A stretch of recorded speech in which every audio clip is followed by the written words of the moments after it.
অনুষ্ঠানৰ লগত কথাখিনি পাতি আজিৰ তাৰিখত অসমৰ সমস্যাবোৰ কি, এইখন জিলাৰ মূল সমস্যা, ৰাজহুৱা সমস্যাবোৰ কি, আমি আনুষ্ঠানিকভাৱে আমি সংৰক্ষণ কৰিবলৈ আমি এটা প্ৰচেষ্টা হাতত লৈছোঁ। আৰু কিছুমান বিষয়বোৰ যাৰ ৰাজহুৱা এটা প্ৰভাৱ পেলায়, সেইখিনি বিষয়বোৰ আমি নিজৰ ইস্তিহাৰৰ ভিতৰত আমি অন্তৰ্ভুক্ত কৰিবলৈ চেষ্টা কৰিম।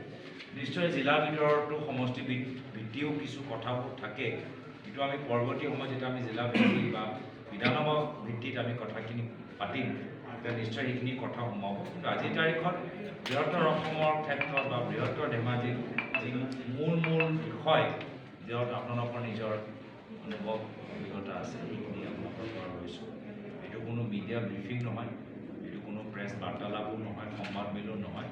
আপোনালোকৰ বাবে এটা ঘৰুৱা এটা আলোচনা, আৰু আপোনালোকে আমাৰ নিমন্ত্ৰণ ৰক্ষা কৰি আহিছে। মই কথা আমি ভাবিবলৈ যাওঁ, বিশেষকৈ আপোনালোকে যদি এটা কথা চায়, আমাৰ নৈবোৰ শুকাই আহিছে। যিবিলাক নৈ, আমাৰ ধেমাজি অঞ্চলৰ যিখিনি নৈ আছে, ধৰক জীয়াঢল, কুমতীয়া, গাই, চিমেণ্ট, বাবে মই